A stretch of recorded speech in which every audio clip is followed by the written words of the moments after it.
सिद्धियाँ जो हैं ये तंत्र जगत के अंदर में कैसे आई? तो वहाँ पे 11 भाई थे। 11 भाई में से किसी एक ने लोना के आगे प्रस्ताव रखा प्रेम का। अब उस भाई ने खुन्नस निकालने के लिए, गुस्सा निकालने के लिए लोना के साथ गलत करा, दुष्कर्म किया। उस समय दिल्ली में काफ़ी योगिनियाँ प्रचलित थी जो शाबर विद्या जानती थी। वहाँ पहुँचने के बाद लोना ने किसी सिद्ध गुरु की तलाश शुरू करी। अब वहाँ पर लोना को मिलते हैं इस्माइल योगी। फिर लोना चमारन ने इस्माइल योगी से ना साधनाएं सीखी, शाबर विद्या सीखी और इस तरीके से सीखी कि लोना अपने गुरु को भी पीछे छोड़ गई। तंत्र जगत में, शाबर विद्या में लोना इस्माइल योगी से भी आगे चली गई। फिर लोना ने क्या करा, लोना अपने सूक्ष्म शरीर से, जो जिस इंसान ने लोना के साथ दुष्कर्म किया था ना सबसे पहले, उसने एक अच्छी नींद में ही देखा तो सामने लोना खड़ी थी और आज लोना का चेहरा ना सुंदर नहीं लग रहा था। वाले देखते कि एकदम से हवा में उड़ा और उसका सर ऐसे नीचे से नीचे गया।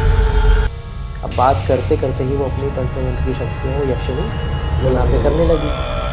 अब छाया पे तो क्या हो, शरीर हो तो कुछ असर भी हो, छाया पे तो कुछ ना हो रहा। अब उसने देखा कि इस पर कुछ असर नहीं हो रहा। अब उसने नागलोक से कालकिया नाग को प्रकट करा और बोला कि भाई जाकर उस लोना के ऊपर ऐसा विष छोड़ना कि वो अपनी सुध बुध भूल जाए। तो जैसे ही वो जो नाग था वो लोना के पास गया, लोना के सामने ही एक मोर आके प्रकट हो गया। कालकिया नाग था, उसने अपना विकराल रूप ले लिया। अब इनके बीच हुआ घमासान युद्ध, लेकिन उस शक्ति ने कालकिया नाग को हरा दिया। तंत्र की शक्तियाँ वहाँ से सिद्धेश्वर चलाए, यहाँ से लोना चलाए। ये चलता रहा, काफ़ी देर तक चलता रहा। उसी टाइम क्या करा लोना ने, कामरूप कामाख्या का मंत्र, शाबर मंत्र सिद्धेश्वर को छोड़ा, जिससे उसकी जितनी इंद्रियां थी ना, गूंगा हो गया, आंखों से दिखना बंद हो गया और लूला हो गया, कोढ़ हो गया।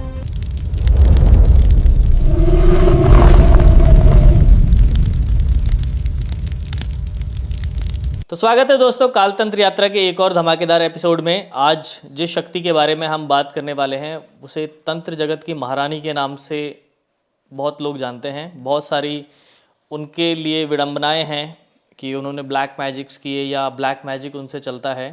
क्या सच्चाई है, क्या इतिहास है, आज इसका क्लैरिफिकेशन देने के लिए एक हमारे साथ ऐसी शख्सियत है जिनका हमारे साथ में भी बहुत पुराना कनेक्शन है और जो नाथ संप्रदाय से भी दीक्षित हैं। आज हमारे साथ हैं हॉरर कास्ट से कार्तिक भाई, कैसे हैं आप? मैं बहुत बढ़िया पवन भाई, आप बताइए। कार्तिक भाई, जैसे आपसे बात होती रहती है मेरी, सो एक तंत्र का नाम आता है लोना चमारन का तंत्र। मुझे एक्चुअल में जानना है ये है क्या लोना चमारन, कैसे इनका इतिहास बना, कैसे ये तंत्र की देवी या शाबर मंत्रों से कनेक्टेड है, जो भी है, क्या सच्चाई है? देखिए, लोना चमारिन जो है ना, आज लोगों ने इनका नाम बहुत बिगाड़ दिया है। मतलब लोना चमारिन का नाम आते ही लोग एक तो डर पैदा कर लेते हैं और उनको लगता है कि बहुत ही कोई खतरनाक, कोई काला जादू, ब्लैक मैजिक, ऐसा अपने दिमाग में सोचते हैं। लेकिन आज जब मैं आपको इनके बारे में बताऊंगा ना, आपके मुख से सिर्फ एक ही बात निकलेगी कि लोना चमारिन नहीं, माता लोना चमारिन। तो बात पंजाब की है। पंजाब के अंदर लोना चमारिन जी का वास था, वहीं पर रहती थी। अब था क्या कि जो लोना चमारिन थी ना, ये शेड्यूल कास्ट से बिलोंग करती थी, जैसा कि आप नाम से समझ पा रहे हैं, ठीक है। और उस समय में जो जातिवाद था वो चरम पे था। ये 11वीं सेंचुरी की बात होगी। हाँ, उसमें जातिवाद मतलब ब्राह्मणों का और राजपूतों का ज़्यादा वो था। बहुत जातिवाद था जी। और ये थोड़ा गरीब फैमिली से थी। अब गरीब फैमिली में अगर सुंदरता हो ना तो वो श्राप बन जाती है, आप समझ सकते हैं। तो माँ बाप ने देखा कि भाई लोना जवान हो रही है, तो मतलब पूरी तरह अपनी युवा अवस्था में भी नहीं गई थी ये, तो इनके पेरेंट्स ने इनकी शादी करवा दी। अच्छा, इनका शुरू से नाम लोना ही था? इनका नाम लोना था। लोना, हाँ। लेकिन शेड्यूल कास्ट से ये बिलोंग करती थी, तो इन्हें लोना चमारिन कहते थे। तो माँ बाप ने इनकी शादी कर दी। अब शादी करने के बाद क्या हुआ, कुछ रीजंस की वजह से इनकी शादी नहीं चली और ये वापस अपने घर आ गई। ओके। अब घर आने के बाद, क्योंकि फैमिली कंडीशन इतनी अच्छी तो थी नहीं और कास्ट से भी ये छोटी कास्ट से थी उस समय के हिसाब से। वैसे तो कास्टिज्म कुछ होता नहीं है, कोई ऑफेंड ना हो इस बात से जी, लेकिन जो स्टोरी है मैं आपको वैसे ही बता रहा हूँ। जी। तो वहाँ के ना एक परिवार था जो कास्ट से थोड़ा ऊंचा था, जनरल कैटेगरी में था आम भाषा में। करेक्ट। तो वहाँ पे 11 भाई थे। 11 भाई में से किसी एक ने लोना के आगे प्रस्ताव रखा प्रेम का। 11 भाइयों में से एक ने प्रस्ताव रखा कि भाई मैं मतलब आपसे प्रेम करता हूँ, लेकिन लोना ने मना कर दिया। अब उस भाई ने खुन्नस निकालने के लिए, गुस्सा निकालने के लिए लोना के साथ गलत करा, दुष्कर्म किया। सिर्फ उस भाई ने नहीं, 11 के 11 भाइयों ने लोना के साथ गलत करा, दुष्कर्म करा। अब पहले ये था, देखो अगर कोई शेड्यूल कास्ट से बिलोंग करता है तो आधी बात तो उसकी वैसी कोई नहीं सुनता। और राजा के पास भी उस समय इतना समय नहीं था कि वो छोटे मोटे मामलों के लिए लोगों की बात सुने, क्योंकि नॉर्मली ये था जो शेड्यूल कास्ट से बिलोंग करते हैं उनकी बात इतनी सुनी ही नहीं जाती थी। और अगर कोई ऊंची जात का बोल रहा है कि नहीं हम सही हैं, तो बात आधी वहीं खारिज हो जाती थी। ऊपर से फैमिली कंडीशन भी इतनी अच्छी नहीं थी कि लोग उनको सीरियसली लें। तो लोना के मन में ना बदले की भावना जगी और लोना ने सोचा कि भाई कैसे भी करके मुझे इन लोगों से बदला लेना है, इन्होंने मेरे साथ गलत करा है। लोना ने लोगों से मदद मांगी, गांव वालों से मदद मांगी, लेकिन किसी ने भी लोना की कोई मदद नहीं करी। इवन लोना पे पूरा गांव एक तरीके से हंसने लगा था कि इसके साथ क्या हुआ है, क्योंकि लोना ना शुरुआत से ही बहुत खूबसूरत थी। मतलब ऐसे तो देखो लोना की ना बहुत सारी स्टोरीज है, अलग अलग जगहों पे अलग अलग लोक कथाएं हैं। हाँ, हर कोई अलग अलग ही सुनाता है। अलग अलग सुनाता है। लोना चमारन की बहुत कथाएं हैं, लेकिन हर कथा में ना एक बात सिमिलर है कि लोना बहुत सुंदर थी। तो लोग मतलब लोना की हालत पे ना हंसने लगे थे, हेल्प करने की बजाय लोग मजाक बनाते थे। अब लोना के अंदर ना बदले की भावना जगने लगी पूरा। मतलब लोना ने सोचा कि मैं कैसे ना कैसे इन लोगों से बदला लूँ। अब उस समय ना 11वीं सेंचुरी में सूफीज़म का भी बहुत प्रभाव था। सूफीज़म मतलब इस्लाम के साथ सूफीज़म भारत में ग्रो कर रहा था, एक अलग ही पंथ चलने लगा था। साथ में नाथ संप्रदाय के जो योगी थे, ये इनका भी बहुत प्रचलन था। लोग भ्रमण करते थे और गोपीचंद भर्तृजी का किस्सा लोग सुनाया करते थे। जो नाथ योगी होते थे वो गोपीचंद और भर्तृजी का किस्सा सुना के अपना मतलब गुजारा किया करते थे। अभी देखो एक बात और मैं कहना चाहता हूँ, जैसे कि आज के टाइम में देखा होगा आपने, भगवा कपड़ों में कोई आता है आपसे कुछ मांगता है, आप ना दो तो जबरदस्ती करता है। पहले ऐसा नहीं था। इवन आज भी जो सच्चे साधु संत है ना, अगर आप उन्हें एक रोटी भी दे रहे हो ना, तो उसके बदले वो आपको कुछ ना कुछ दे के जाते थे, चाहे वो आशीर्वाद हो। और वो आशीर्वाद भी फलीभूत होता था, ऐसा नहीं था कि हाँ बस कह दिया। अगर मुख से वचन बोला है तो कुछ ना कुछ आपका उद्धार ही करके जाते थे। पहले के लोग भी ऐसे थे, पहले भिक्षा मांगी जाती थी। योगियों का प्रचलन था कि भाई भिक्षा मांग के ही खाएंगे। पर अगर वो भिक्षा मांगते थे, अगर आप उन्हें एक दाना भी दे रहे हो ना, उसका वो आपको 1000 गुना 100 गुना दे के जाते थे, चाहे अपनी वाणी से दे के जाए, अपने शब्दों से दे के जाए। करेक्ट। तो दिल्ली के अंदर तब योगिनियों का प्रचलन था। उस समय दिल्ली में काफ़ी योगिनियाँ प्रचलित थी जो शाबर विद्या जानती थी। अब शाबर विद्या क्या होती है? ये 64 योगिनियों की इनमें से बात कर रहे हैं आप? नहीं, 64 योगिनियाँ नहीं, 64 योगिनियाँ अलग है। योगिनी क्या होती है, देखो जैसे योगी होता है ना, योगी पुरुष को कहते हैं। अब वैसे ही कोई जब फीमेल साधिका साधना में निपुण हो जाती है, साधना में पारंगत हो जाती है, तो वो योगिनी बन जाती है। ओके। तो दिल्ली के अंदर शाबर विद्या सीख के काफ़ी योगिनियाँ प्रचलन में थी, जो कामाख्या देवी से शक्तियाँ अर्जित करके आई हुई थी। तो लोना को उनके बारे में पता लगता है। तो लोना को लगता है कि अगर मैं शाबर विद्या सीखूं तो मैं इन लोगों से बदला ले सकती हूँ। तो लोना अपने घर वालों को बताए बिना ही पैदल ही पंजाब से दिल्ली के लिए रवाना हो जाती है। अब दिल्ली पैदल पैदल लोना आती है, वहाँ योगियों से भेंट होती है। अब देखो पंजाब से दिल्ली आना भी आसान नहीं था। करेक्ट, वो भी पैदल, वो भी एक ऐसे इंसान के लिए जो बहुत सुंदर है। मतलब आप समझ सकते हैं कि रास्ते में कितनी परेशानियां लोना ने झेली होगी। लेकिन लोना का जो बदला लेने का भाव था ना, वो एकदम अटल था। इसलिए लोना पैदल ही दिल्ली पहुंची और योगिनियों से मुलाकात करी। अब योगिनियों ने लोना को देखा, क्योंकि छोटी ही थी, ज़्यादा बड़ी तो थी नहीं। तो योगिनियों ने लोना का थोड़ा मजाक बना दिया कि भाई साधना का मार्ग बहुत कठिन है, तू छोटी सी कन्या है तो क्या कर पाएगी। हम्म तो लोना ने बोला कि नहीं, मुझे आप ये शाबर विद्या सिखाओ और मेरे साथ गलत हुआ है, मुझे बदला लेना है।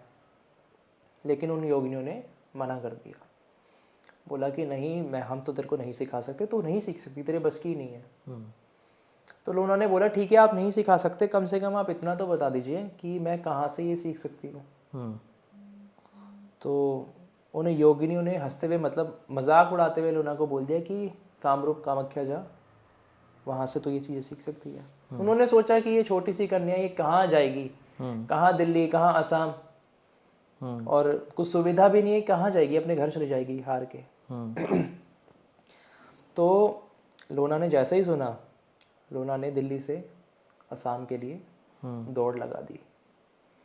अब भाषा की भी प्रॉब्लम थी, क्योंकि बीच पंजाब में, की भाषा।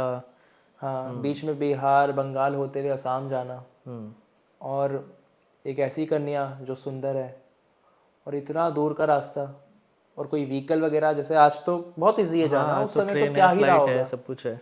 लेकिन जैसे लोना के चलते चलते पैर भी सूज गए थे, छाले पड़ गए थे, बहुत बुरी हालत हो गई थी, कई बार खाना मिलता था, कई बार नहीं मिलता था। लेकिन जो बदला लेने की भावना थी ना, वो अटल थी।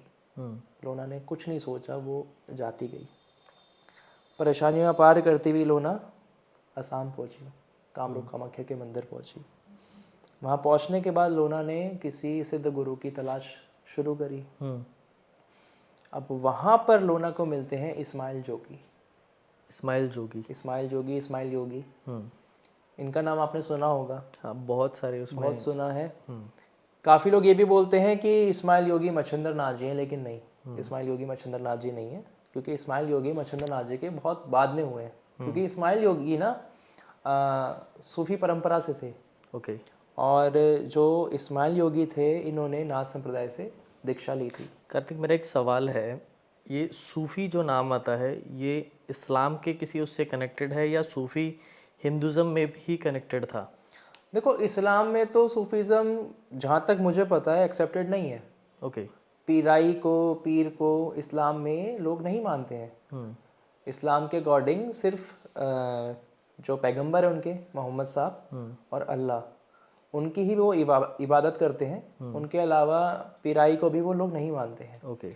सूफीज़म का प्रचलन हमारे भारत में ही था। ओके। कि यहाँ पर जो लोग थे, जो इस्लाम को मानते थे, वो भी योगियों के साथ योग दीक्षा ले रहे थे, साधनाएं सीख रहे थे। और वैसे ही एक संत, मतलब योगी हुए थे इस्माइल जोगी, जो थे तो मतलब मुसलमान, लेकिन उन्होंने गुरु गोरक्षनाथ जी से दीक्षा लेके और अपना ये सब नाथ संप्रदाय को जाना था, सिद्धियां प्राप्त करी थी, शाबर विद्या प्राप्त करी थी।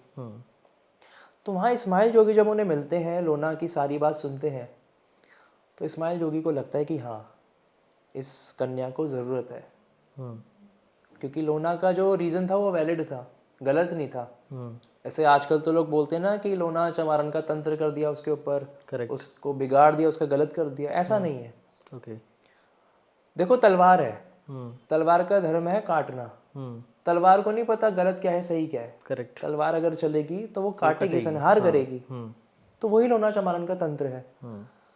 फिर लोना चमारन ने इस्माइल योगी से ना साधनाएं सीखी, शाबर विद्या सीखी, और इस तरीके से सीखी कि लोना अपने गुरु को भी पीछे छोड़ गई। ओके। तंत्र जगत में, शाबर विद्या में लोना इस्माइल योगी से भी आगे चली गई। हो सकता है काफ़ी लोग इस बात से एग्री ना करें, लेकिन जितना मैंने सुना है, बड़ों से समझा है, सब ने यही बताया कि हाँ, कामरूप कामाख्या में लोना चमारिन जो थी, उन्होंने अपने गुरु को भी पीछे छोड़ दिया था। ओके। तंत्र जगत के अंदर ऐसी पारंगत शक्ति उन्होंने प्राप्त करी थी कि कोई भी उस समय उनका मुकाबला नहीं कर पाता था। लोना ने साधना पूर्ण करी। फिर लोना ने क्या करा, लोना अपने सूक्ष्म शरीर से पंजाब गई। वहीं पर जिस इंसान ने, शरीर मतलब अपनी आत्मा निकाल के, देखो 5 तरीके के शरीर होते हैं, जैसे आपको पता ही होगा। शरीर तो लोना का वहीं था, असम में ही था। लेकिन एक सूक्ष्म शरीर, मतलब आत्मा कह लो, इसलिए आत्मा के रूप में लोना पंजाब गई जी।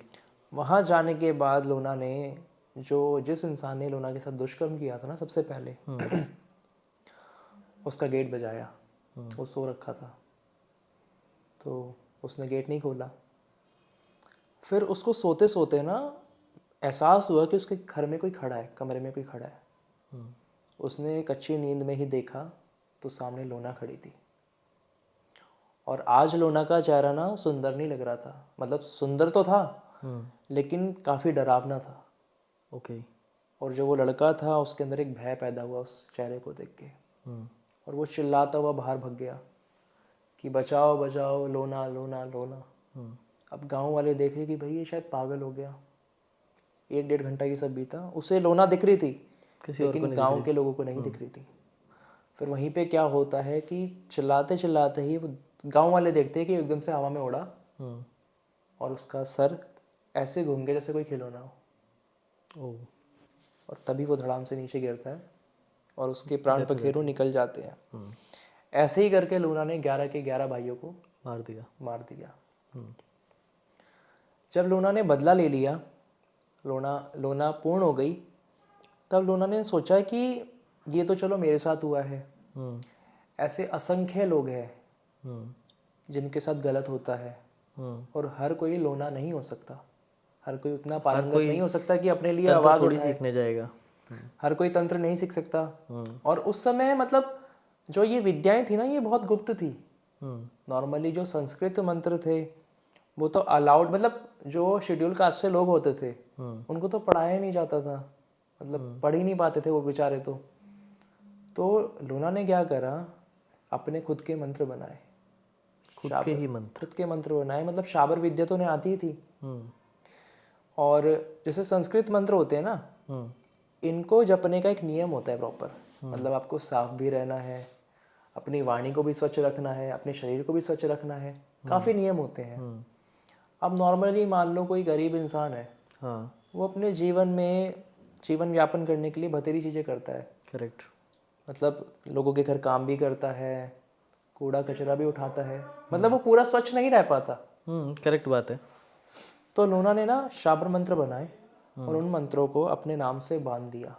क्योंकि आप अगर देखो गायत्री मंत्र की साधना कर रहे हो ना, तो आपको गायत्री मंत्र को उसी तरीके से साधना होगा जिस तरीके से बाकी योगियों ने साधा है, उतनी ही मेहनत करनी होगी। चाहे गायत्री मंत्र हो या महामृत्युंजय मंत्र हो, ये सब पवित्र मंत्र है।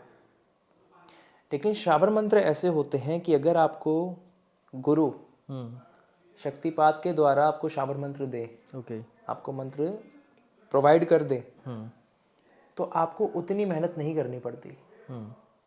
लाइक नॉर्मल मंत्र आपको पहले 1.25 लाख बार जपना पड़ता है। 1.25 लाख जपने के बाद वो मंत्र काउंट होता है एक बार। 1.25 लाख बार जपने के बाद एक बार फिर वो काउंट होता है। जैसे अगर आपको मान लो किसी ने मंत्र दिया और बोला कि भाई इसकी 11 माला करनी है, तो सबसे पहले आपको वो 1.25 लाख बार जपना पड़ेगा, तब वो एक माला होगी। उसके बाद आपकी काउंटिंग स्टार्ट होगी 11 माला की। स्टार्टिंग में आपको पहले 1.25 लाख वो अलग से जपना पड़ेगा। और एक माला में कितने मंत्र आते हैं? 108 मंत्र होते हैं ना, मतलब 108 बार। 108 बार। हाँ, अब वो 11 माला करनी है तो ये 1000 बार चला गया उस तरीके से। लेकिन शाबर मंत्रों में क्या होता है, अगर आपको गुरु ने दिया और गुरु ने कह दिया कि भाई तू 11 बार जपेगा, 11 बार में सिद्ध हो जाएगा, तो वो 11 बार में ही सिद्ध हो जाएगा। क्योंकि शाबर मंत्र स्वयं सिद्ध है। जिस भी देवी की, गुरु की उसमें आन होती है। जैसे आपने सुना होगा कि एंड में बोला जाता है मेरी भक्ति गुरु की शक्ति, फुरो मंत्र ईश्वर वाचा, या फिर अगर अमुक का ये काम करो, ना करो तो इनकी दुहाई या उनकी दुहाई दी जाती है, मतलब कस्में दी जाती है। राइट। तो ऐसे ही लूना चमारन के बहुत सारे मंत्र हुए, लूना चमारन ने बनाए ताकि लोगों के वो काम आए। और आज वही मंत्र जागृत है, लोग उसको इस्तेमाल करते हैं। और वही वाली बात है, देखो मैंने जो स्टार्टिंग में बोली, तलवार है, तलवार का काम है काटना। तलवार को नहीं पता कि वो सही को काट रहा है या गलत को काट रहा है, तो लोग वैसे उसको गलत यूज़ भी करते हैं। लेकिन लोना चमार ने जो भी सिद्धियाँ प्राप्त करी थी, साधनाएं प्राप्त करी थी, वो लोगों की भलाई के लिए करी थी, अपनी भलाई के लिए करी थी, और उन्होंने कभी किसी का गलत नहीं करा। ये तो फिर इनकी सिद्धियां जो हैं ये तंत्र जगत के अंदर में कैसे आई? लोग जैसे बहुत सारे लोग बुला की मसान या इन सब एंटिटीज़ को सिद्ध करते हैं। सो क्या लूना चमारन भी कोई देवी है? जैसे आपने कहा कि मैं लास्ट में आप बोलोगे कि ये माता लूना चमारन। सो एक्चुअल में ये भी तो सिद्धि करने के बाद ये एक एंटिटी हुई ना। देखो एंटिटी ना कहना एक अलग बात है। नॉर्मली क्या है, हमारे जितने भी, अब चाहे आप अवतार देख लो, भगवान राम हो गए, कृष्ण हो गए, इन सब ने गुरु बनाए, इन सब ने जीवन काल में साधनाएं भी करी। करेक्ट। और तब जाके इन्हें योगेश्वर कहा जाता है, महापुरुष कहा जाता है। ठीक है। काफ़ी सारे हमारे संत हुए हैं जिन्होंने अपने जीवन में ही ईश्वर की प्राप्ति करी है। और जो इंसान ईश्वर प्राप्ति कर लेता है ना, उसमें और ईश्वर में फिर कोई भेद नहीं रह जाता, वो एक ही हो जाता है। तो एंटिटी कहना अलग बात है। हाँ, लेकिन जो लूना थी, उन्होंने तंत्र जगत में बहुत बड़ी सिद्धियां प्राप्त करी। मतलब ये लगा लो, अगर हम 64 योगिनियों की बात करें और लूना की बात करें तो कोई भेद नहीं रहेगा। आप इन्हें भी माता की सेविका के रूप में ही जान सकते हो, क्योंकि इनकी इंटेंशन देखो कभी गलत नहीं थी। और इन्होंने जो भी करा समाज की भलाई के लिए ही करा।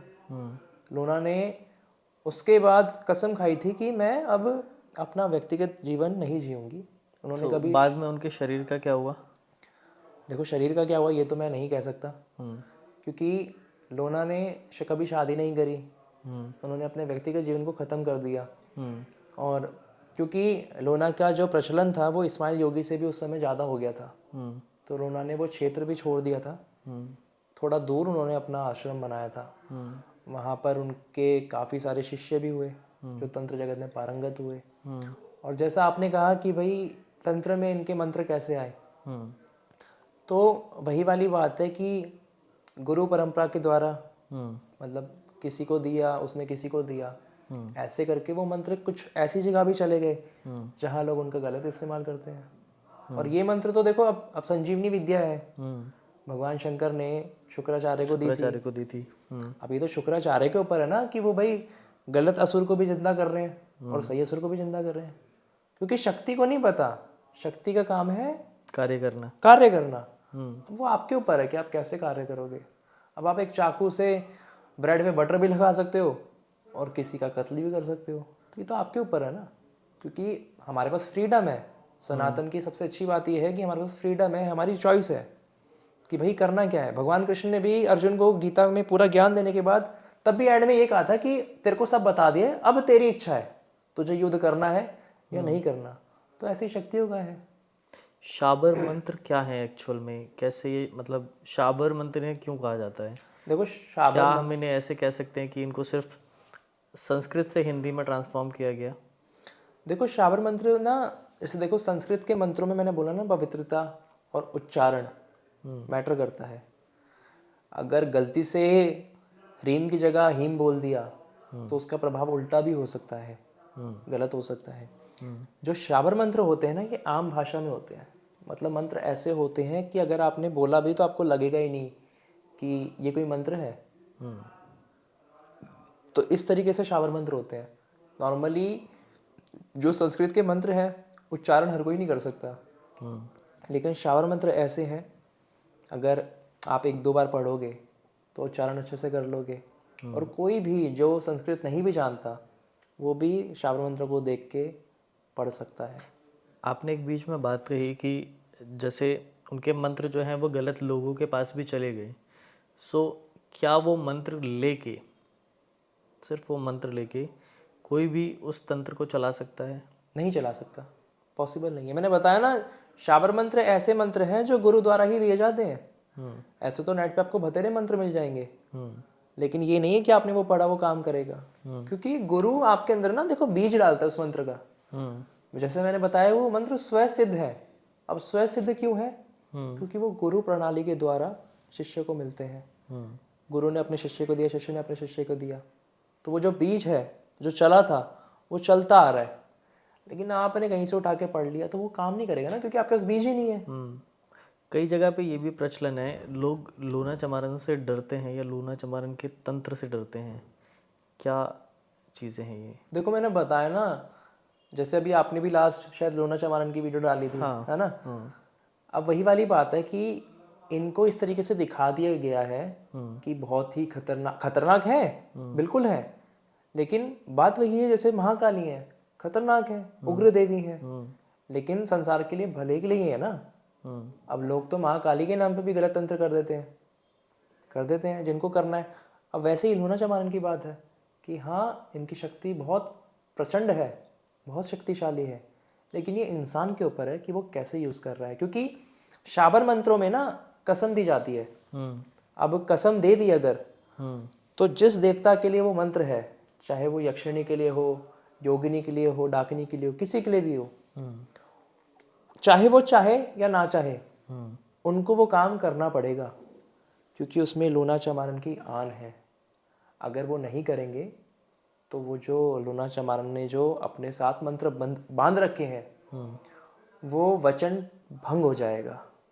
और भगवान राम ने कहा है कि रघुकुल रीत सदा चली आए, प्राण जाए पर वचन ना जाए। लूना चमारन जैसे कई लोग, कई सारे और भी देवी देवता हैं जिनको देवता कहते हैं, उनको चलाने के लिए किसी तरीके का भोग दिया जाता है। हर एक देवता का अलग अलग भोग है।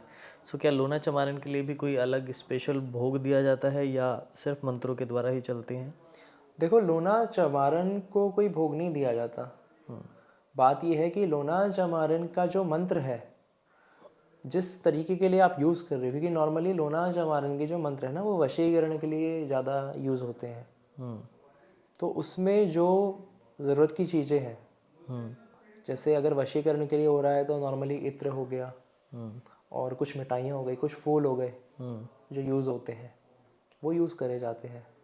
तो वो मतलब जैसी समस्या है ना, भोग उस प्रकार से होता है। तो ऐसा कोई पर्टिकुलर भोग नहीं है कि हाँ ये लूना चमारन को चढ़ता है। लूना चमारन की एक कहानी और है जी। असम के ही एक राजा थे, सुहिम। अब जो सुहिम राजा थे ना वो बहुत ही अच्छे थे, बहुत ज़्यादा अच्छे थे, मतलब प्रजा का बहुत अच्छे से ध्यान रखते थे। और वहीं पर ना मतलब उनके राज्य में ही एक औरत थी जिसके ऊपर ना उसके मतलब जहाँ वो काम करती थी उसके मालिक की गंदी नज़र थी। वो मतलब काम करते हुए उस पर कमेंट पास करता था, कुछ भी उसके साथ गलत हरकत करने का ट्राई करता था। अब जो वो औरत थी ना वो ये बात राजा को बताती है, राजमहल जाती है, वहाँ राजा के आगे बताती है, क्योंकि राजा बहुत अच्छा था और राजा न्याय करता था।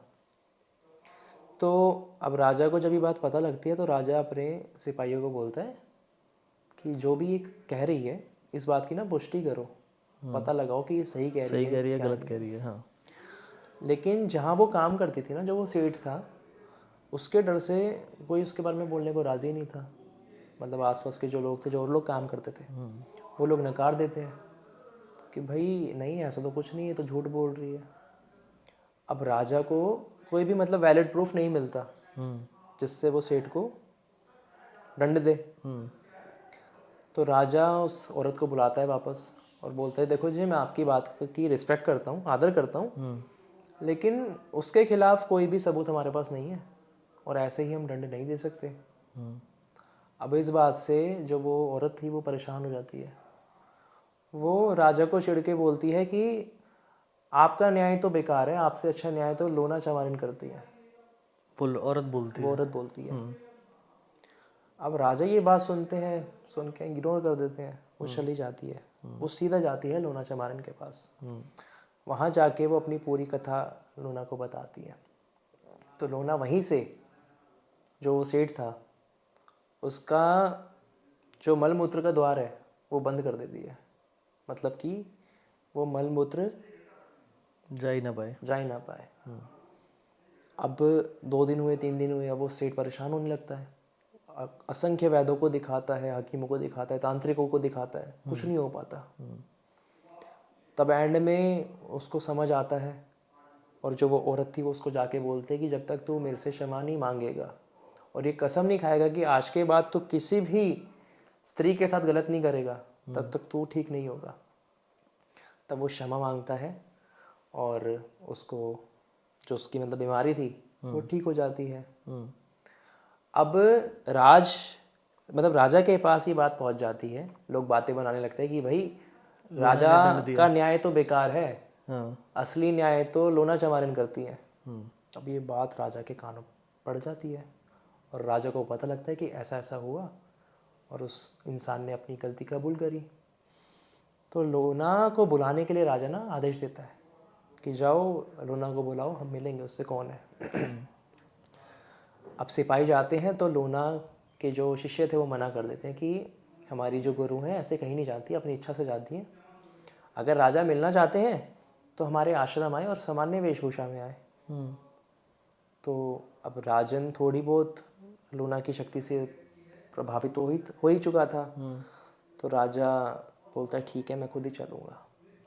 तो राजा सामान्य बन के अपने सैनिकों के साथ जाता है आश्रम। वहाँ एक पर्टिकुलर टाइम उनको दिया जाता है। उस दौरान क्योंकि लोना का क्या था, लोना से जो भी मिलने आता था लोना मिलती थी।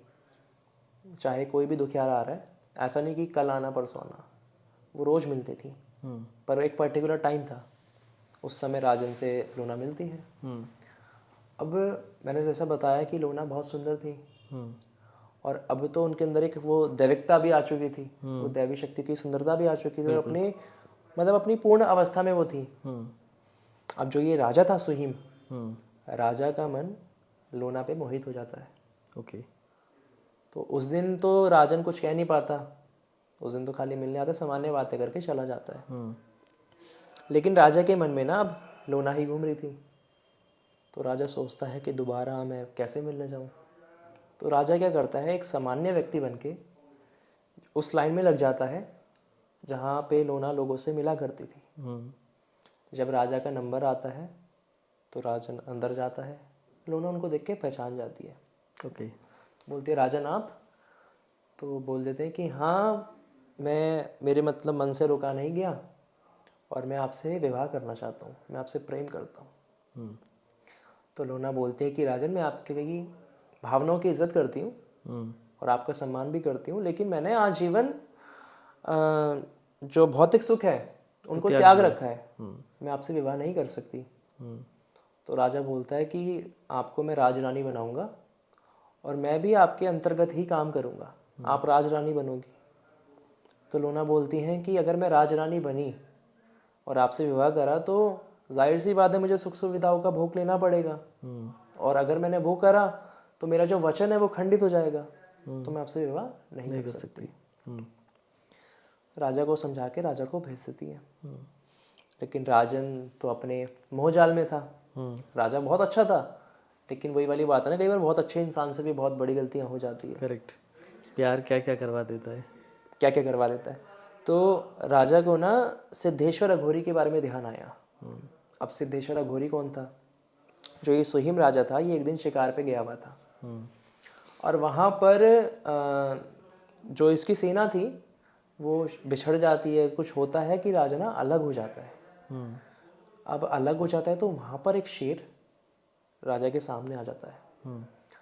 शेर पहली छलांग मारता है, राजा साइड हट जाता है। राजा बलशाली था, राजा शेर पे वार करने का ट्राई करता है, लेकिन शेर मर नहीं पाता, घायल हो जाता है। अब कहते हैं कि एक घायल शेर ना सबसे खतरनाक होता है। करेक्ट। अब शेर दूसरी छलांग मारता है, पहली छलांग में उसके घोड़े को मार देता है और राजन भी दूर जाके गिरता है।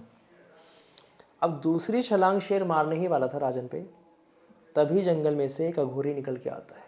एकदम प्रचंड अघोरी होता है, पूरे भस्म लगी होती है और आंखें ऐसी होती है जैसे आंखों से ज्वाला निकल रही हो। वो बाहर आके अपनी जटा में से एक बाल निकालता है और कुछ मंत्र बुदबुदाता है और हवा में छोड़ता है। वहीं पे वो शेर गिर जाता है। वो अघोरी राजन को बोलता है कि इस बियावान जंगल में कोई आता नहीं, तुम कैसे आ गए? तो राजन परिचय देते हैं अपना कि ऐसे ऐसे। तब अघोरी को पता लगता है कि अच्छा ये तो हमारे यहाँ के राजा हैं। तब सिद्धेश्वर अघोरी उन्हें बोलते हैं कि राजन, आपको कभी भी कोई परेशानी हो तो इस दास को याद कर लेना। तो राजन को उस समय सिद्धेश्वर अघोरी के बारे में ध्यान आया कि ठीक है, ये जादूगरनी है, वो अघोरी भी बहुत पारंगत है, मैं उसको बोलता हूँ वो कुछ ना कुछ करेगा। सिद्धेश्वर अघोरी को बुलाया जाता है। तब सिद्धेश्वर अघोरी लोना के बारे में नहीं जानते थे। उन्हें कुछ नहीं पता था। उन्हें लगा कि हाँ कोई साधिका होगी। तो अघोरी ने जब सारी बात सुनी राजा की, तो उसी राजन मतलब राजन के महल के अंदर ही अघोरी ने वशीकरण मंत्र चलाया। ओके। अब मंत्र चलाया तो वो लोना के पास गया, लेकिन बहुत छोटा सा मंत्र था और लोना बहुत प्रचंड शक्ति थी। करेक्ट। तो लोना के द्वार से ही वो मंत्र वापस आ गया और उस अघोरी के टकराया। जब अघोरी के टकराया तो सिद्धेश्वर ने देखा कि हाँ कोई छोटी शक्ति तो नहीं है, मतलब पारंगत है ये भी। तो सिद्धेश्वर ने बोला कि राजन आप मुझे 7 दिन का समय दो, 7 दिन के अंदर लोना को मैं आपके पास ले आऊँगा। ओके। तो राजा ने बोला ठीक है, लेकिन 7 दिन भी राजा को बहुत लग रहे थे। तो राजा ने बोला ठीक है, आप 7 दिन भी देखते हैं, आप जो कर सकते हो करो। सिद्धेश्वर अघोरी अपने जहाँ उनका स्थान था साधना का वहाँ जाते हैं और वहाँ पर धुमा यक्षिणी का आह्वान करते हैं। धुमा यक्षिणी प्रकट होती है और उसको बोलते हैं कि ऐसे ऐसे लोना है, उसके पास तुम्हें जाना है और उसको लेके आना है। यक्षिणी चली जाती है। अब वहाँ जाती है, वहाँ जाकर वो एक बुढ़िया का रूप ले लेती है। रूप लेने के बाद वो वापस उस लाइन में लग जाती है जहाँ पर लोना मिलती थी लोगों से।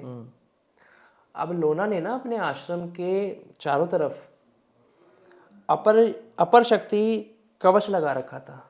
मतलब कोई भी ऊंची योनि की जो शक्तियाँ हैं वो अगर आश्रम में प्रवेश करती है तो लोना को पता लग जाता था। ओके।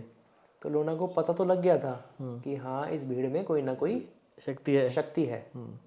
तो लोना ने क्या करा, उस दिन अपनी ना खुद वहाँ पर नहीं बैठी जहाँ वो लोगों से मिलती थी, अपनी छाया को बिठा दिया और खुद छुप गई। तो जो लोना की छाया थी वो बैठी रही। वो बूढ़ी आई, लोना से बात करी। अब बात करते करते ही वो अपनी तंत्र मंत्र की शक्तियाँ वो यक्षिणी लोना पे करने लगी।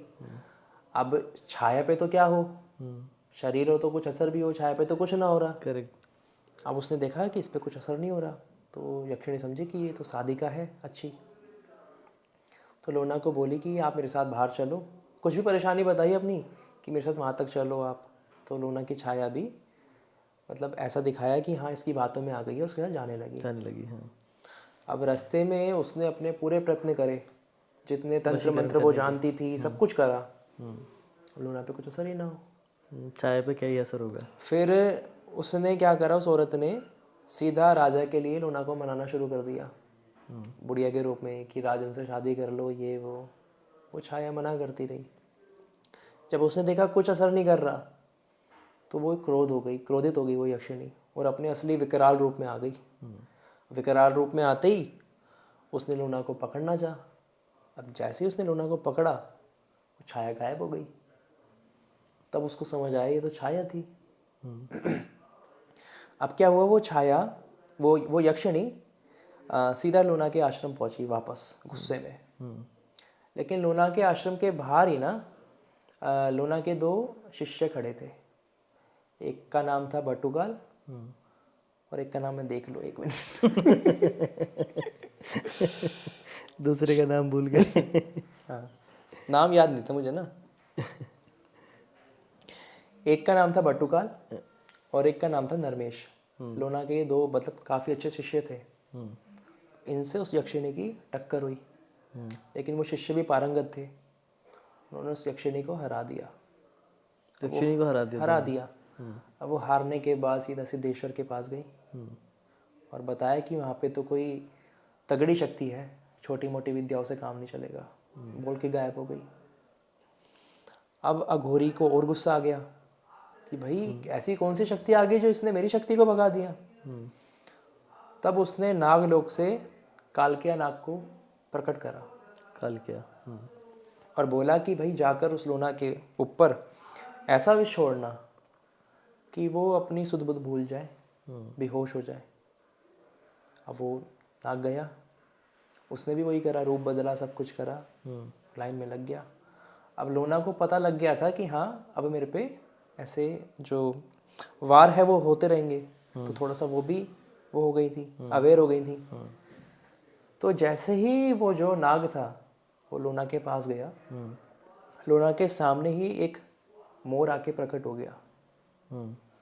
अब नाग और मोर का तो वैसे ही 36 का आंकड़ा होता है। अब उसने देखा कि सामने तो मयूर है। अब जो वो कालकिया नाग था उसने अपना विकराल रूप ले लिया, उस मोर से भी, मयूर से भी बड़ा हो गया। और जो वो मयूर था वो भी रूप बदल के गरुड़ बन गया। अब इनके बीच हुआ घमासान युद्ध, लेकिन उस शक्ति ने कालकिया नाग को हरा दिया, भगा दिया। अब वो भी गया सिद्धेश्वर के पास। अब सिद्धेश्वर का गुस्सा ना चरम पे पहुंच गया। मतलब अब ना ये लड़ाई व्यक्तिगत लड़ाई हो गई थी, पर्सनल लड़ाई हो गई कि भाई राजन की तो ठीक है देखी जाएगी, लेकिन अब तो मैं इसे मारूंगा। ये कौन सी जादूगरनी आ गई जो मेरी शक्तियों को ऐसे चुटके में भगा रही है। फिर क्या हुआ कि जो सिद्धेश्वर अघोरी था ना वो गया खुद। अब गया तो अब क्रोध में गया था तो वहाँ पर आश्रम में पहुंचा तो बाहर वही बटुकाल और नरमेश खड़े थे। उन्होंने आदर सत्कार से उसको पुकारा कि महाशय आप कहाँ से आए हैं, लेकिन वो इतना क्रोधित था, वो किसी सत्कार के मतलब उसका मूड नहीं था। उसने सीधा अपनी तंत्र शक्ति उन पर चलाई। अब दोनों पारंगत तो थे, लेकिन सिद्धेश्वर अघोरी भी महातांत्रिक था, महाघोरी था, और लोना के शिष्य ही थे। वो कुछ देर तक तो उसका सामना करा, लेकिन थोड़ी देर बाद मूर्छित हो गए। अब लोना ने ये चीज़ देख ली कि हाँ भाई शिष्य है, ये सामना नहीं कर पाएंगे, तो लोना खुद बाहर आई। लोना ने सिद्धेश्वर अघोरी से विनम्र निवेदन किया कि हमारी जो तंत्र शक्तियाँ हैं ये एक दूसरे के संहार के लिए नहीं है, आप इन शक्तियों का अच्छे तरीके से इस्तेमाल करो। आप राजन के बहकावे में आकर अपनी शक्तियों का गलत उपयोग कर रहे हो। लेकिन सिद्धेश्वर अघोरी मानने को राजी नहीं, पर्सनल ले लिया। उसने बोला या तो तू अपनी हार स्वीकार कर और राजा से शादी कर तो मैं मानूंगा, वरना मेरे से युद्ध कर।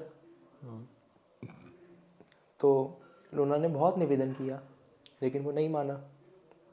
फिर इनके बीच घमासान युद्ध हुआ। तंत्र की शक्तियाँ वहाँ से सिद्धेश्वर चलाए, यहाँ से लोना चलाए। ये चलता रहा, काफ़ी देर तक चलता रहा। फिर क्या हुआ, सिद्धेश्वर अघोरी ने ना एक बाबा किनाराम का शाबर मंत्र लोना के ऊपर छोड़ा। बाबा किनाराम। और बाबा किनाराम के बारे में अगर आपने सुना हो, ये बहुत बड़े अघोरी हुए थे। अघोर कहते हैं, अघोर पंथ की शुरुआत ही इन्होंने करी थी। एक कथन भी है, जो ना दे राम वो दे किनाराम। गिरनार पर्वत पे गोरखनाथ जी, बाबा किनाराम और दत्त महाराज, दोनों का वास आज भी बताया जाता है। अब जब किनाराम की शक्ति लोना पे चलाई, तो जो इस्माइल योगी का पहरा था लोना के पास, मतलब इस्माइल योगी की शक्ति तो नहीं चल पाई किनाराम जी के सामने। और लोना भी किनाराम जी की शक्ति को देखते हुए समझ गई थी कि हाँ ये मतलब इसका सामना मैं नहीं कर सकती। तो लोना ने क्या करा, जो भी तांत्रिक वंदनाएं थी, जो शक्तियों की वंदनाएं करी जाती है, लोना ने सबसे अच्छी तांत्रिक वंदना किनाराम बाबा के आगे कर दी। अब किनाराम महाराज, जो किनाराम बाबा थे, उनकी जो शक्ति थी, किनाराम जी तो जानते थे कि भाई सही कौन है गलत कौन है। तो किनाराम जी का मन लोना पे आ गया और किनाराम जी ने वो शक्ति वहीं खंडित कर दी। मतलब अपनी शक्ति का लोना पे असर ही नहीं होने दिया। क्योंकि वो ये देखो, सिद्धों की यही पहचान होती है कि सही के साथ खड़े होते हैं हमेशा। वो अलग बात है कि हाँ उनका शिष्य है सामने, लेकिन वही है अब शक्ति का कोई दुरुपयोग कर रहा है तो वो शक्ति किसी के दुरुपयोग के लिए तो है नहीं। अब फिर क्या हुआ, जब सिद्धेश्वर ने देखा कि भाई इस पे तो वो भी असर नहीं करी, सिद्धेश्वर ने क्या करा, अपना एक बहुत ही जो वर्जित था, प्रयोग करना ही वर्जित था कि ये प्रयोग तब करना है जब संसार मतलब संसार का भला हो, इससे असंख्य लोगों की जान पे बात आ जाए। एक मारण प्रयोग लोना पे कर दिया। अब जो वर्जित शक्ति जब हम यूज़ करते हैं ना, तो उसके अंदर हमारी ना बहुत सारी शक्तियाँ लग जाती है। वो शक्ति यूज़ करते ही जो सिद्धेश्वर था वो कमज़ोर पड़ गया। उसी टाइम क्या करा लोना ने, कामरूप कामाख्या का मंत्र, शाबर मंत्र सिद्धेश्वर पे छोड़ा, जिससे उसकी जितनी इंद्रियां थी ना, गूंगा हो गया, आंखों से दिखना बंद हो गया, और लूला हो गया, कोढ़ हो गया, सब कुछ हो गया। और किनाराम बाबा का आशीर्वाद लोना को मिल ही चुका था, तो जो वो मारण प्रयोग था वो भी विफल हो गया। फिर क्या हुआ, लोना ने सिद्धेश्वर अघोरी को अपने आश्रम लेके आई, फिर उनको ठीक करना स्टार्ट करा, उनको ठीक करा। फिर लोना ने सोचा कि राजन ऐसे तो मानेगा नहीं, तो लोना उसी दिन राजा के सपने में गई और सपने में जाके उसको बोला कि ये सपना नहीं है पहली बात तो, और तूने बहुत गलत करा है, अगर तू माफ़ी मांग लेगा, क्योंकि राजा अच्छा था, लोना को भी पता था कि राजा अच्छा है, लेकिन बस किसी वजह से उसने गलतियां कर दी, तो मैं तेरे को माफ़ कर दूंगी, और ये सपना नहीं है, इसका प्रमाण देने के लिए मैं तेरा दक्षिण भाग बर्बाद करके जा रही हूँ महल का। तो राजन जैसे ही उठा, तो उठने के बाद महल में थोड़ी गर्जना हुई और जो दक्षिण भाग था वो पूरा बर्बाद हो गया, गिर गया। उसमें किसी को चोट भी नहीं आई। मतलब इस तरीके से लोना ने करा कि खाली एक चेतावनी दी, हाँ, कि ये सपना नहीं है, कहीं तो सपने में इसको ले रहा हूँ। अब राजन अच्छा था, राजा ने सोचा कि भाई प्रजा की भलाई और मेरी भलाई इसी में है कि मैं लोना से क्षमा मांग लूँ। राजन अगले दिन ही लोना के पास जाता है, क्षमा मांगता है, बोलता है कि हाँ देखो, प्रेम तो मैं आपसे करता हूँ, लेकिन मैं आप पे कोई जोर ज़बरदस्ती नहीं करूँगा, और क्षमा मांग के आ जा। लोना भी क्षमा कर देती है। तो अब आप सोचो कि एक इंसान का इतना अच्छा चरित्र है, इतना अच्छा व्यक्तित्व है कि इतना गलत होने के बावजूद उन्होंने राजा को क्षमा कर दिया, तो क्या आज वो तंत्र से लोगों का गलत करेंगी? बिल्कुल नहीं करेंगी। तो उनके साथ जो अत्याचार हुआ उस चीज़ का उन्होंने बदला लिया। इसलिए जो लोग जानते हैं, उन्हें समझते हैं, वो उन्हें माता लोना चमारन ही कहते हैं। तो ये कहानी थी लोना चमारन, जादूगरनी कहो, देवी कहो, योगिनी कहो, जो भी कहो, लेकिन हाँ, तंत्र जगत में लोना चमारन का बहुत बड़ा नाम है और बहुत बड़ा योगदान है शाबर मंत्रों में भी, क्योंकि नाथों द्वारा देखो रचित है, और एक तरीके से ये भी नाथ संप्रदाय से ही आती है, क्योंकि इस्माइल जोगी की शिष्य थी और वो खुद नाथपंथ से दीक्षित थे। तो यही कहानी है लोना चमारन की। कार्तिक, लूना चमारन को जो लोग इनसे डरते क्यों हैं, नेगेटिव तंत्र वाले? मैंने देखो बताया ना कि ये सही के साथ खड़ी होती थी। अभी जो हाल फिलहाल में जो लोना के मंत्र यूज हो रहे हैं ना, उससे लोना का मतलब ये लगा लो, वो ऐसे मंत्र हैं जो बहुत छोटे मंत्र हैं। कौन से तांत्रिक इनके मंत्रों का इस्तेमाल करते हैं? क्योंकि मैंने अभी तक मैं जिनसे भी मिला हूँ, या तो वो अघोरी होते हैं, या किसी एंटिटी के साधक होते हैं, या वो वशीकरण करने वाले होते हैं। मैं किसी ऐसे से नहीं मिला जो लूना चमारन का कोई तंत्र यूज़ करता हो। देखो, जो यूज़ करता होगा ना, एक तो शाबर मंत्रों की, किसी भी मंत्र की ना मर्यादा होती है। पॉडकास्ट में बैठ के कोई भी उसका प्रचलन नहीं करेगा। सबसे पहली बात तो देखो, जो एक अच्छी अवस्था पे पहुंचा हुआ होगा ना, वो पॉडकास्ट में आएगा ही नहीं। मैं खुल के बोलता हूँ ये बात। पॉडकास्ट में अगर कोई आ रहा है तो हाँ, कुछ थोड़ी बहुत विद्याएं वो जानता होगा तो वो आता है। पूर्ण अवस्था में जो इंसान है वो नहीं आएगा। और जहाँ तक मंत्रों की बात है कि कौन मंत्र यूज़ करता है, ऐसे बहुत सारे लोग हैं, साधक हैं, और नाथों में भी बहुत सारे आज भी हैं लोग जो इस्माइल जोगी के लोना के मंत्र जानते हैं। और ज़्यादातर ये जो बोलते हैं ना, जिन्हें हम सेवड़े बोलते हैं, या देसी भक्तावल हो गई, इसमें इनके मंत्र यूज़ करे जाते हैं। तो काफ़ी लोग हैं जो यूज़ करते हैं। ऐसी कोई पर्टिकुलर कैटेगरी नहीं है कि यही लोग यूज़ करते हैं। पर देसी भक्तावल वाले तो यूजुअली आपने देखा होगा, बुलाकी के साधक, अमर सिंह पवन के साधक, या कलवा पवन के साधक। देखो, प्रचंड शक्ति है ना, जागृत शक्ति है, प्रचंड शक्ति है, और कामरूप कामाख्या माता की उन पर असीम कृपा थी। इस्माइल योगी जो खुद इतने बड़े जादूगर हुए हैं, उनकी वो शिष्य थी। तो कोई वो ऐसी शक्ति नहीं है कि कोई भी आके उनको हैंडल कर ले या उनके मंत्रों को उच्चारण कर ले। उसके लिए एक सही भावना और इंसान के अंदर भी उतना बल होना चाहिए। क्या इंद्रजाल जैसी किताब में इनका वर्णन है? देखो, वर्णन आपको अभी गूगल करोगे वहाँ मिल जाएगा, लेकिन वो इनफ नहीं है। गुरु के सानिध्य में बैठ के ही इन मंत्रों को आप सीख सकते हो, और तभी ये मंत्र काम करेंगे। चाहे आप कहीं से पढ़ लो, कोई किताब ले आओ, ये मंत्र काम करेंगे ही नहीं। क्योंकि शावर मंत्र वो नहीं है कि आपने पढ़ लिया और ये काम कर जाएगा। ये गुरु जब तक उसका बीज आपके अंदर नहीं डालेगा ना, वो बीज पौधा नहीं बनेगा, और वो पौधा ही बाद में विशाल पेड़ का रूप ले लेगा अगर आप उसकी साधना करोगे, उसकी सिद्धि करोगे। भाई, लूना चमारन के या लोना चमारन के कोई और भी शिष्य हुए हैं जो बिल्कुल पारंगत हुए हों? देखो, शिष्य तो बहुत सारे हुए हैं, लेकिन एक शिष्य है जिसको शायद आज सब लोग जानते होंगे, कि कहीं ना कहीं लोगों ने नाम सुना होगा, इवन टीवी में देखा भी होगा, बट ये नहीं पता होगा ये किसका शिष्य है, क्योंकि जो कहानी दिखाई गई है वो रियल कहानी से थोड़ी अलग है। एक ग्रंथ है पद्मावत, जिसके अंदर लोना का जिक्र है।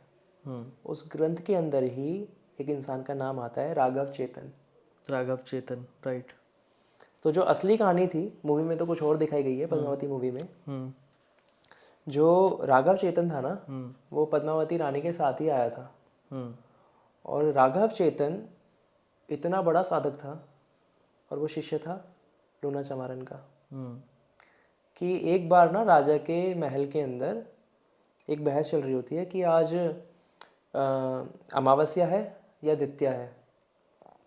तो राजन के जितने भी मतलब एस्ट्रोलॉजर्स थे, पंडित थे, पुजारी थे, वो बोलते हैं कि आज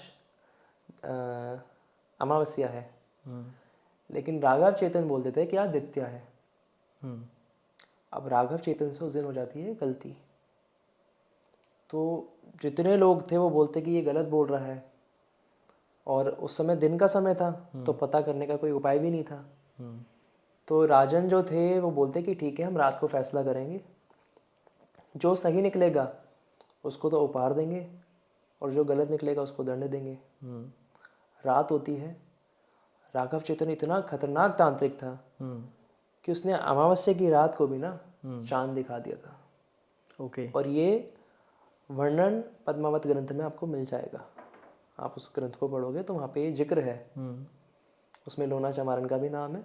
मतलब वहाँ राजस्थानी में लिखा गया है वैसे तो, कि मतलब उसमें ऐसा लिखा गया है कि जो राघव चेतन है वो लोना चमारन का शिष्य है, और ऐसा शिष्य है कि उसने अमावस्या की रात को भी चांद दिखा दिया। लेकिन जब वो तंत्र टूटता है तो पता लगता है कि भाई ये तो मायाजाल था। तो राजन राघव चेतन को निकाल देता है, और तब राघव चेतन जाके पद्मावती के बारे में खिलजी को बताता है। तो ये स्टोरी थी। इसमें पता लगता है कि राघव चेतन जो था वो लोना चमारन का शिष्य था। बट मूवीज में शायद कुछ और दिखाया है। मूवी में कुछ और दिखाया गया, और काफ़ी मैंने बताया ना, देखो ये लोक कथाएं बन जाती है। ज़रूरी नहीं है कि जो मैं बता रहा हूँ उससे हर कोई एग्री करे। हो सकता है उन्होंने कोई और स्टोरी सुनी हो। जैसे कि एक स्टोरी है छोटी सी, भक्त पूरणमल के बारे में आपने सुना हो? नाम सुना है। नाम सुना होगा। तो एक राजा थे, उनका बेटा था भक्त पूरणमल। उनका बेटा हुआ था, तो शॉर्ट में मैं बता रहा हूँ। तो एस्ट्रोलॉजर्स ने बोला था, पंडितों ने बोला था कि इस लड़के को 12 साल तक एक कमरे में बंद कर देना, और किसी भी इंसान का इसके ऊपर छाया मत पड़ने देना।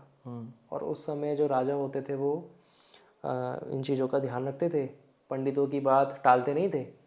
तो राजा ने ऐसा ही करा, 12 साल के लिए कमरे में उनको दे दिया, बंद कर दिया। वहीं पे उनका लालन पोषण सब कुछ हुआ। अब इस दौरान ना राजा ने एक कन्या से शादी कर ली थी जो थोड़ी जवान थी। उसका नाम भी लोना चमारन था। ओके। अब वो लोना चमारन थी सियालकोट पंजाब की, जो आज पाकिस्तान में स्थित है। वहाँ पर एक गांव भी है आज भी, चमियारी के नाम से। और वहाँ पर उनका आज भी मतलब जो महल बोलते हैं वो है वहाँ पर। तो क्या हुआ, जो ये लोना चमारन थी, ये युवा थी और बहुत सुंदर थी। अब 12 साल बाद जब वो बालक बाहर आता है, तो पहले 12 साल के बच्चे को युवा कहते थे, आज तो बच्चा कहते हैं, पहले युवा माना जाता था। तो वो राजन उनसे मिलते हैं, गले मिलते हैं और बोलते हैं कि तुम्हारी माँ प्रतीक्षा करिए, अपनी माँ से मिल लो। जब वो मिलने जाते हैं तो जो रानी थी वो भी जवान थी, 16-17 साल की होगी, और ये 12 साल की। अब उनको ना जो पूरणमल थे वो उन पे मोहित हो जाती हैं। वो उनको बेटा कह के बुलाती ही नहीं है। वो तो माँ कह रहे होते हैं पर वो नहीं बुलाती हैं। फिर क्या होता है कि जो पूरणमल थे ना, वो 12 साल तक लोगों से दूर रहे थे। तो उनको इतना पता ही नहीं था दुनिया का हिसाब किताब, प्रकृति पुरुष का कुछ नहीं पता था। लेकिन धीरे धीरे जब वो पढ़ाई वगैरह करने लगे तो उन्हें समझ आया। तो उन्होंने जो लूना थी उनको मना करा कि नहीं, आप मेरी माता हैं, मैं आपसे विवाह नहीं कर सकता, ऐसे करके कुछ भी मना कर दिया। अब लोना ने सोचा है कि ये बात ये राजा को पहले बताएगा, इससे पहले मैं ही बता देती हूँ। और तिरिया के आंसू तो बड़े बड़े राज सिंहासन हिला देते हैं। तो वहाँ पर राजा के आगे जाके वो रो दी कि पूरण ने मेरे साथ गलत करने का प्रयास किया। अब राजन इस बात पे क्रोधित हो गए। राजन ने क्या किया, पूरणमल के हाथ पैर कटवा के कुएं में डलवा दिया। दोनों मार हाथ, दिया मतलब? दोनों पैर, मरे नहीं थे। ओके। दोनों हाथ कटवा दिए, दोनों पैर कटवा दिए और कुएं में डलवा दिया। तड़प तड़प के मरने के लिए छोड़ दिया। अब लोगों ने मदद करने की सोची, पर राजा के डर से कोई मदद नहीं कर पा रहा था। और ऐसी अवस्था में वो थे कि उनको निकालना भी बहुत मुश्किल था। वहीं से बाबा गोरखनाथ जी महाराज भ्रमण कर रहे थे।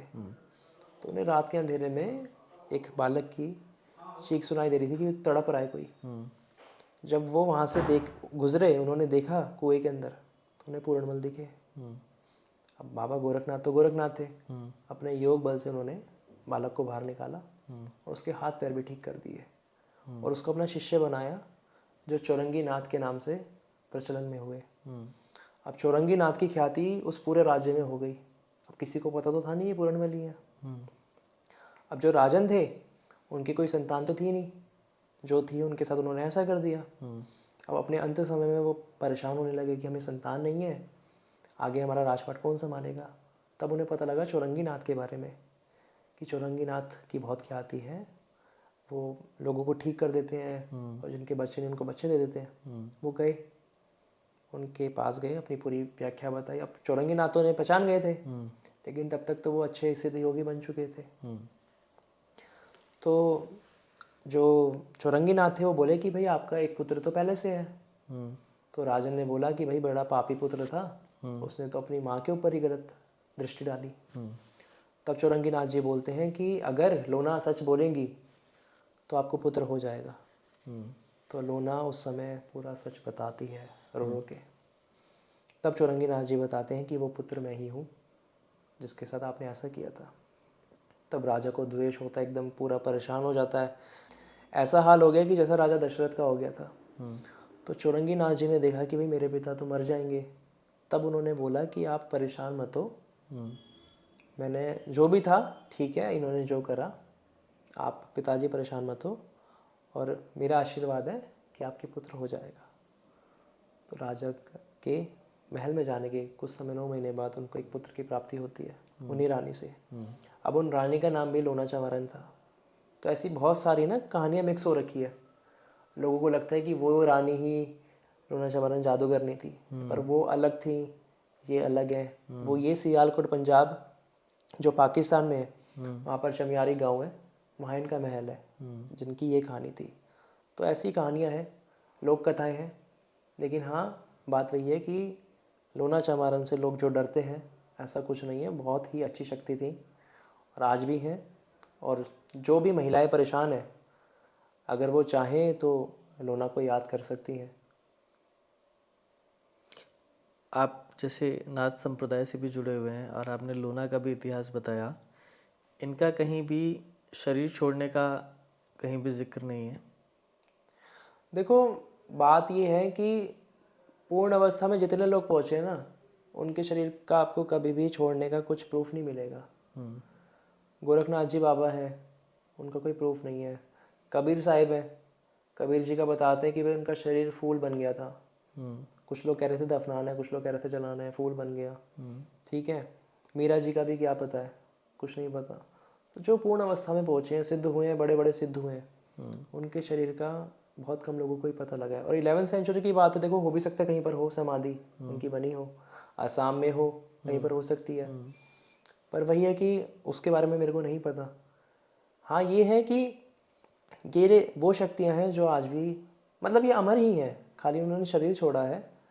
कोई भी उन्हें याद करता है, वो आज भी विद्यमान है और परेशानी में इंसान की मदद करने आती है। सो दोस्तों, आशा करता हूँ आज का वीडियो आपको बहुत पसंद आया होगा। कार्तिक भाई ने जो आप इन्फॉर्मेशन दी, जो कहानियाँ सुनाई हमें, बहुत ही मतलब इमोशनल भी थी चीज़ें और बहुत ही फ्रूटफुल थी। बहुत सारी जानकारी मिली, क्योंकि अभी तक जो मुझे लोना चंवारण के बारे में पता था वो गलत ही पता था। मतलब लोग कहते थे कि तंत्र में बहुत बड़ा नाम है, नेगेटिव शक्ति है, ये हैं वो हैं। सो अभी यस कार्तिक, मेरा वो दूर हुआ और आप मतलब माता लूना चमारन में कह सकता हूँ, जैसा आपने स्टार्टिंग में कहा था। सो दोस्तों बने रहिए हमारे साथ, देखते रहिए कालतंत्र यात्रा, और कार्तिक भाई के हॉरर कास्ट को सब्सक्राइब करना ना भूलिए। हमें भी ढेर सारे प्यार की ज़रूरत है। मिलते हैं आपसे फिर किसी दिन नेक्स्ट किसी वीडियो में। जय श्री राम।